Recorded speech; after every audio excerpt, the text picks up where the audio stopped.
Charlie Richardson said we're to knock the granny out of you, Reg. Fuck Charlie, right? And fuck his brother, yeah?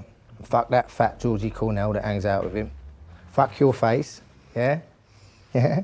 Clay brothers were forced to fight back after being provoked, but in the chaos, they accidentally got their boss thrown in jail and nearly got the second-in-command killed. For safety, the second-in-command sent his men to find the Clay brothers, hoping for a peaceful resolution, but the Clay brothers never even saw the top brass. Clearly, it was a setup. Seeing the tension, the bar owner quickly slipped into the basement. John noticed the other side wielding crowbars, so he raised the gun from his pocket and began mocking society. Then, cursing under his breath, he strode out of the bar. The gang members, thrilled to see John leave, couldn't contain their excitement. Suddenly, John reappeared wielding twin hammers, while George raised his fists like sledgehammers. Within minutes, the chaotic scene was over. With no evidence, the police could only monitor the Clay brothers in secret. Spotting plainclothes officers in the distance, George tried to approach with coffee in hand, but they completely ignored him, prompting him to switch into full-blown insult mode. With all them, you know, rapists and murderers, you got to lock away, ain't it? But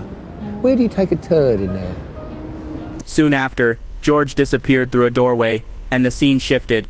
He was now outside his girlfriend's apartment. Hearing that she liked a certain singer, he took her straight to a club, where she not only met her idol but also ran into famous athletes and government officials. After all this, George decided to face the consequences of his mistakes and turned himself in at the police station. But it wasn't out of a sudden moral awakening, it was to fulfill a promise he had made to his girlfriend back when she was his first love. Once in prison, however, he faced unfair treatment. Watching George beg, the guards smirked proudly. Yet those same officers, in time, would have to pay for their own wrongdoings.